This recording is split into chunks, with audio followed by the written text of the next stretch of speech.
Travis, perhaps the best thing to do would be to, for the first time, publicly, recount your story from the time you were driving in the truck and what happened. Well, the first part has been told by all the witnesses that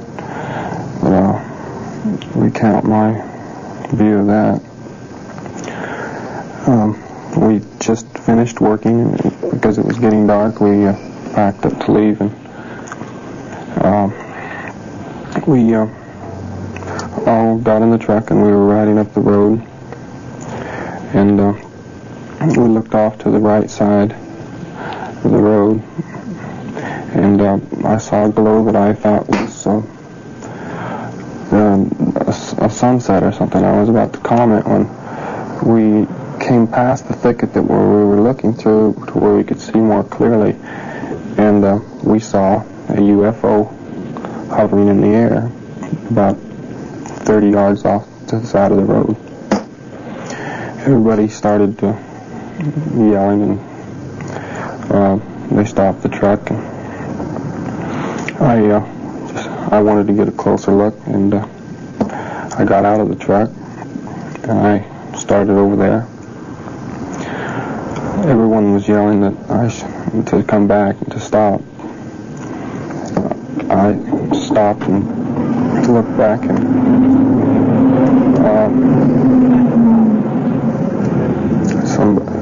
somebody called my name, and I turned back around, and it started to make a noise and started to move, and I took one step. I crouched down behind a log that was there, and just as I started to raise up, I was just going to stand up. I didn't have any intention of going any closer, but it was just as if I was struck. It was kind of a physical blow it just knocked me back. I don't remember seeing any flash of light or anything like what they described. I just lost consciousness.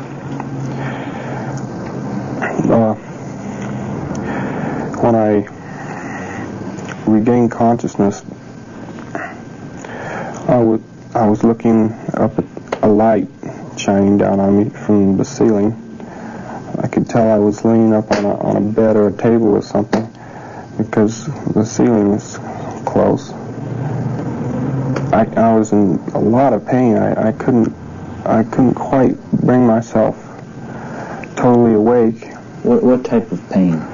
What parts of your body?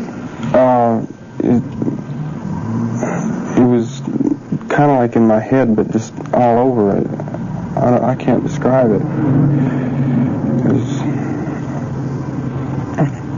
And I believed that I was in the hospital, and I was looking up at the ceiling, and I didn't make any attempt to move because of the pain I was in, but I felt something laying across my chest, and I looked down, and it was sort of a flat thing that kind of curved across like that, and I couldn't focus my eyes very well, but I looked beyond the top edge of the thing that was laying across me, and I saw two men leaning over me. They weren't really men. They were a lot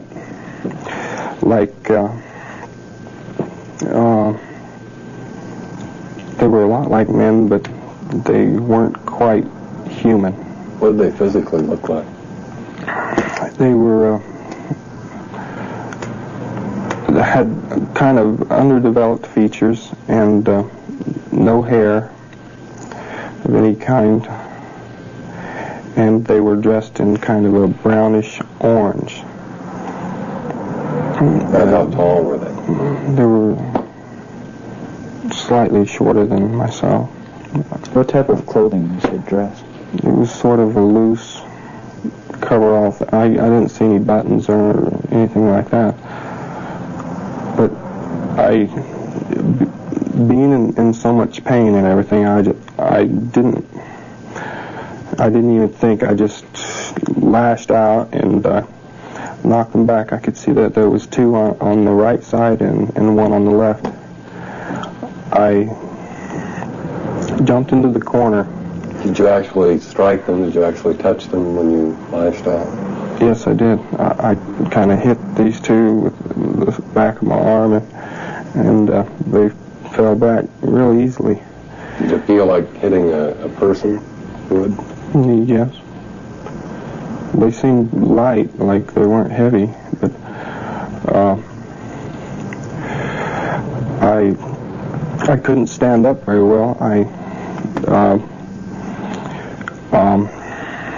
leaned against, there was a bench across the back wall. I say the back wall, I mean there was only one door, and I grabbed up a tube, a clear piece of glass or something, and I tried to break off the end to get something sharp to defend myself with, but they didn't try to approach. They just kind of put out their hands like that, and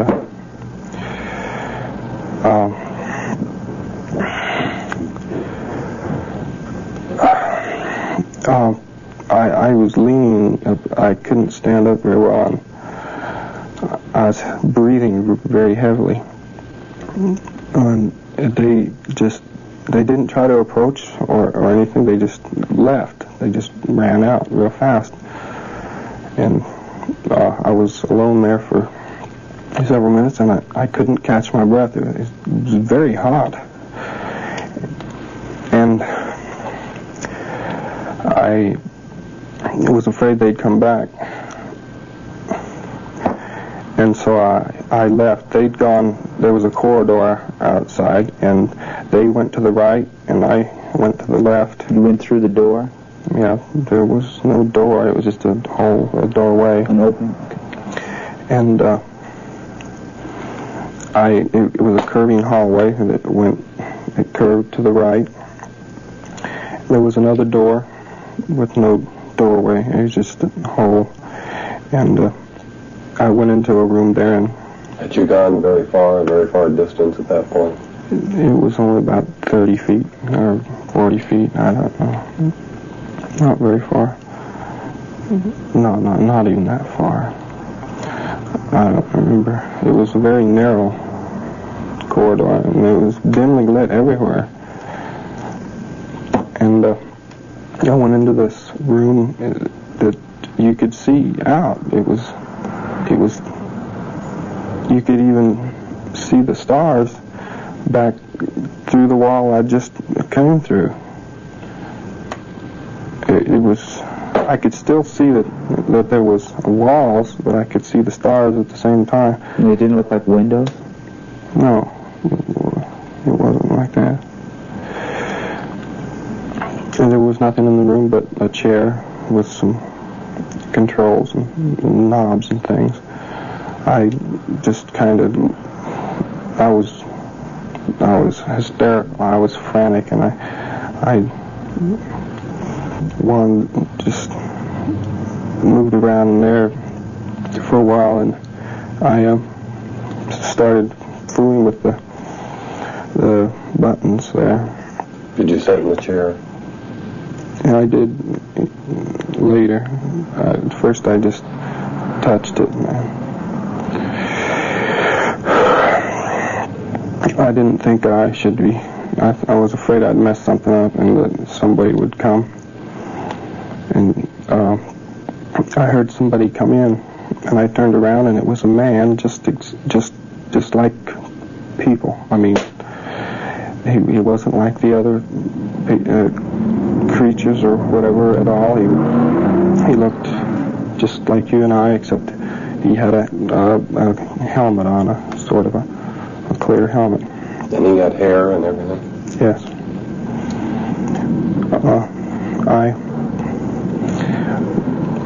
I started babbling questions to him. I ran over there, and he wouldn't answer me. he just took me by the arm and wanted me to go with him. I thought maybe he can't hear me through the helmet. So we went out through the door, down to the right, and out to the left.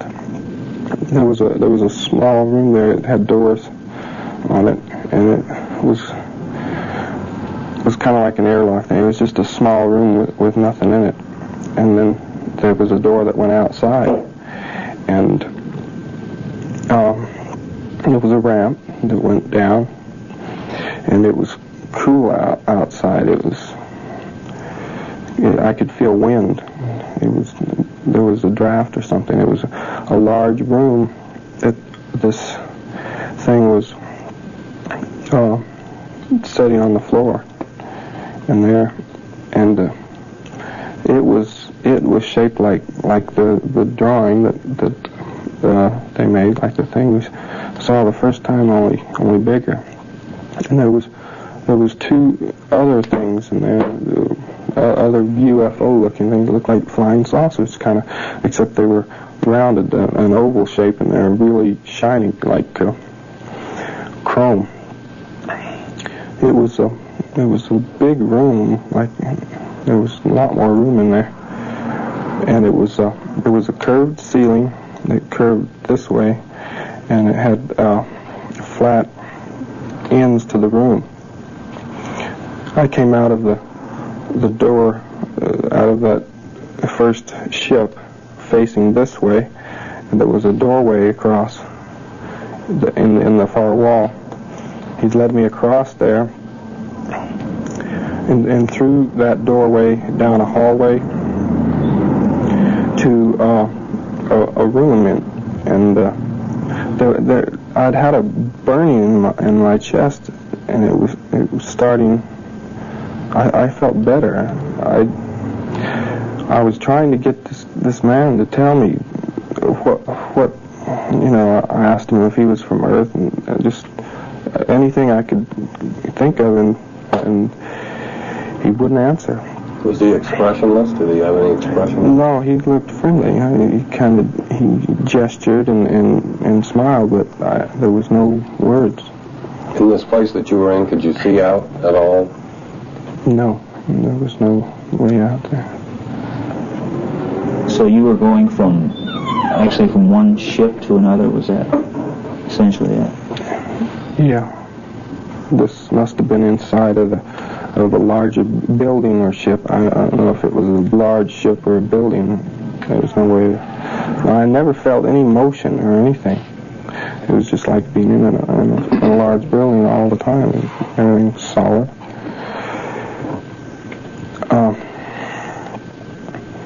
I was led down the hallway. The man sat me in a chair and in a room with 3 other people that were like himself. They were dressed in blue. And he went out. There was a door on the other side. He went on through. And I sat in the chair, and I tried to get the people to talk to me that were there, and they didn't have things on their head, and so I thought that maybe they could hear me, but they wouldn't answer either. There was 2 men and a woman in the room after the first man left. A man and a woman came from around the table, and they each took me by the arm. They led me over to the table and got me up on the table, and I don't know why I should cooperate with them, but they put a deal over my face. It was kind of like an oxygen mask thing. It was kind of clear plastic, and it had a round black thing on it about that big, just attached to it. And I looked up at the ceiling, which was it was all solid light. There wasn't any light fixture or anything.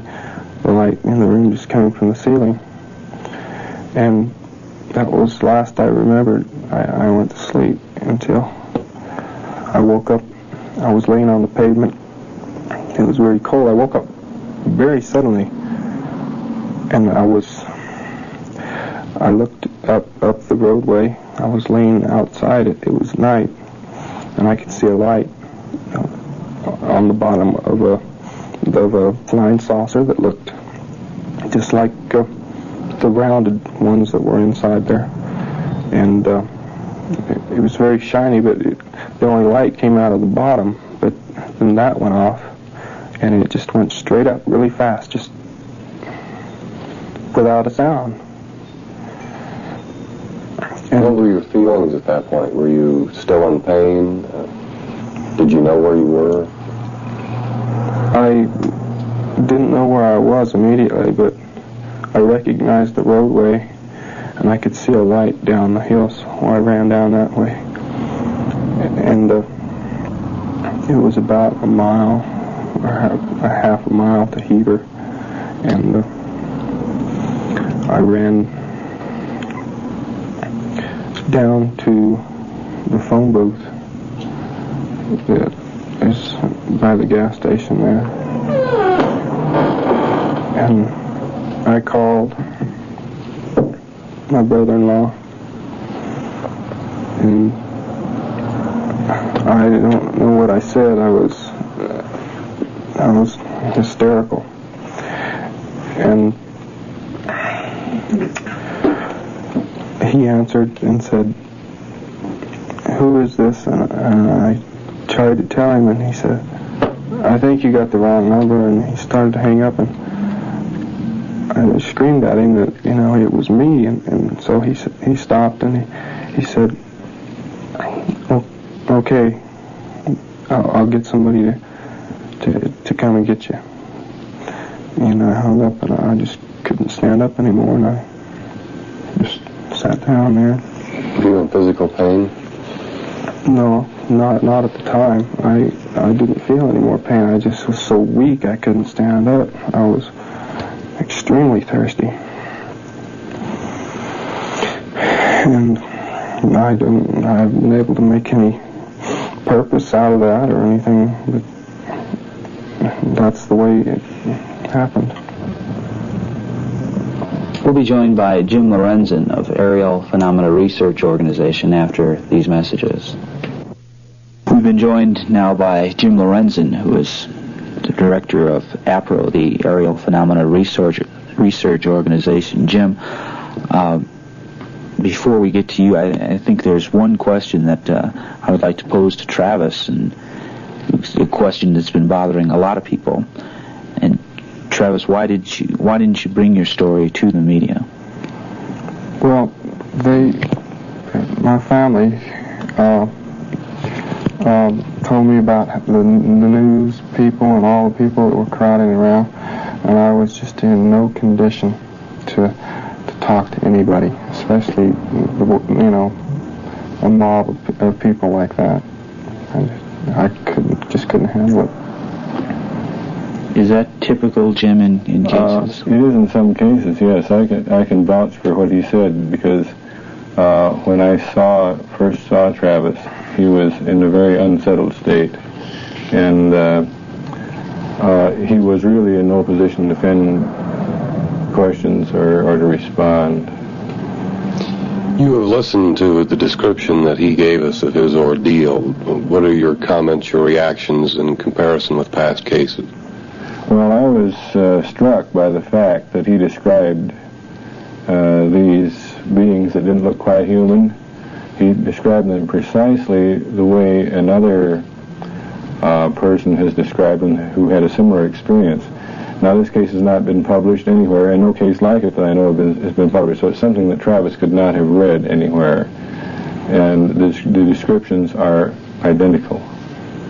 There was some apparent conflict between different organizations, UFO organizations, over Travis's story.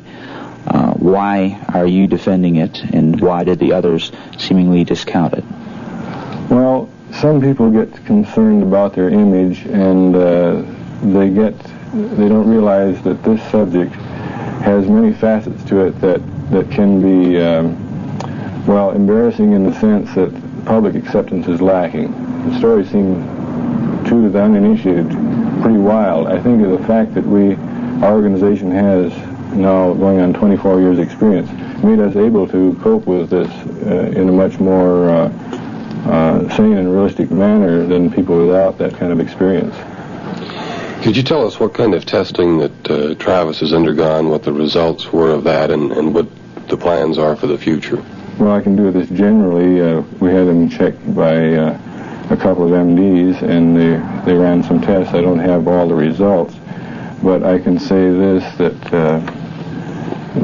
there was a urine analysis done on the first urine sample after his incident, and this completely does away with the idea that there was any drug involvement that some people brought up. That and the blood samples really straighten that out. There's none of that involved, and he's been interviewed in great depth by some very well-respected psychiatrists, and they have concluded that he is not a party to any hoax, and that he's telling the truth.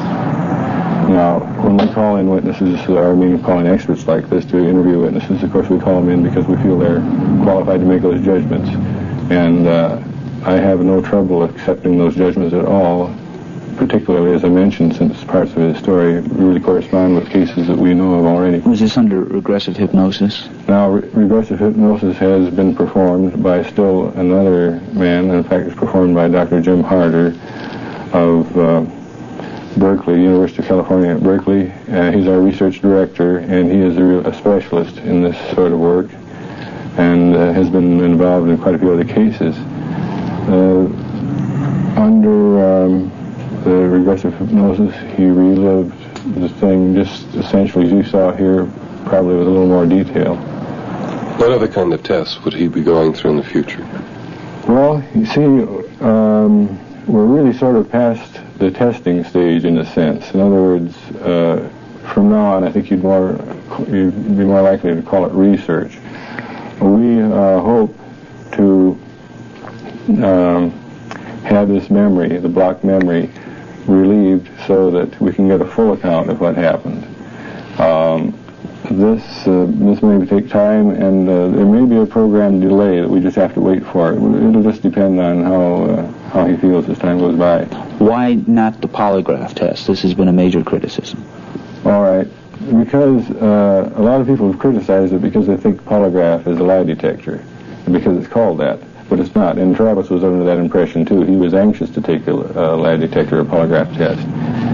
I advised him not to, and several other people advised him not to, because what it actually measures is stress. And questions about stressful memories would bring stress reactions just as well as anything else. So it would have been meaningless to have him take that test at the time. It could have been, in fact, one of the psychiatrists said it would have been a disaster for him to take it at the time. It would have created a lot of false impressions. How would you explain the other 6 witnesses taking a test and having passed it then? Well, their memories, of course, are not blocked. They remember what happened. It wasn't the same sort of stressful situation that Travis has obviously gone through. Travis, what would you like for your future? What would you like to have come of this? Just acceptance of myself in the future. I have had a lot of offers of people trying to turn it into some kind of a profitable thing, but I have no interest in any of those kind of offers. I just want the truth to be known.